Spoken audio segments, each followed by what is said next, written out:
Hello, classmates. My name is LaTrenta Riddick, and today I'm going to be talking about neutralizing gender.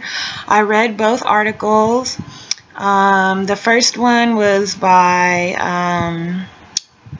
Bonnie Roachman, and I thought that it was very insightful. I thought both articles were very insightful.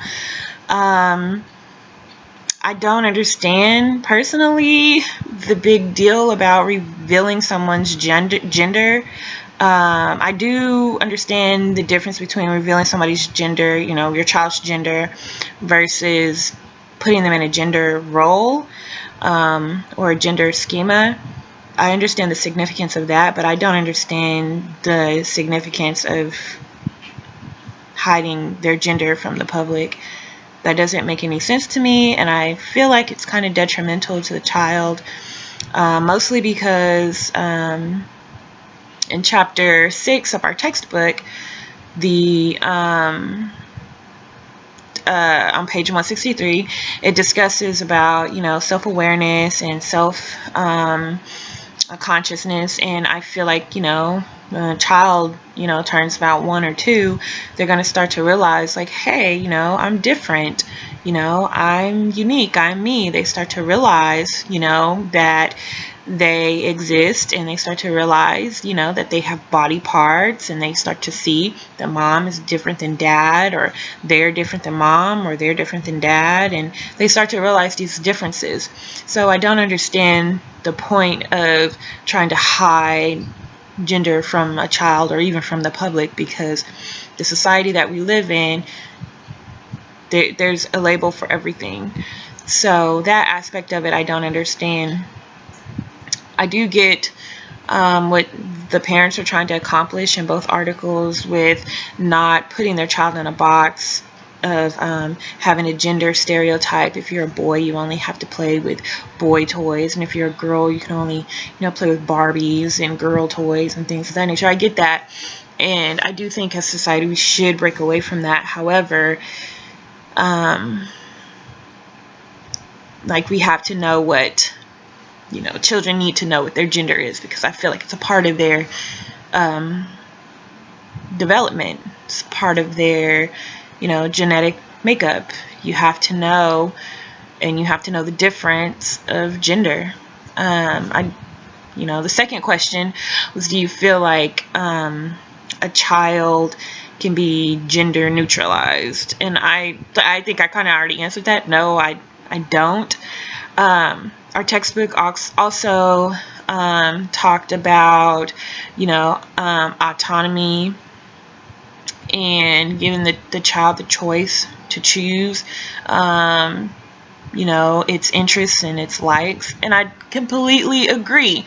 I think a child should be able to choose, but I also think that should be done with guidance and boundaries from the parents. And the textbook also said the exact same thing, that there should be boundaries. The parent should kind of guide the child on certain things, and I think that should be the case. And I think that also kind of plays hand in hand with the child knowing its gender.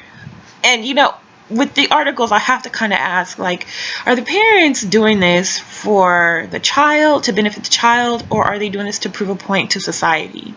Because at the end of the day, like in the second article, the child was 5 years old before its gender was revealed, and I just don't understand the point of that, because the child is going to go to school, and the child will either A, be teased relentlessly, or B, confused about its gender. So those are things that should be taken into account. Are they really taking the child's well-being into account when they are deciding to make these sorts of decisions? That's just my opinion. I feel like there are alternative motives behind deciding to hide your child's gender, or not to disclose your child's gender, or not to let your child know what their gender is, or not to let the public know what their child's gender is. I think there are just alternative motives, and I think that it's kind of selfish. to the child. The child is going to go to school and realize, hey, I'm a boy and I have to use the boys' restroom. There's some certain things that you can't hide. You can't hide your child from the world, and you can't, keep the world from your child. That's just the world, that we live in. As far as, do I think boys and girls are the same, or they have similarities? Yeah, I do think that, we're similar.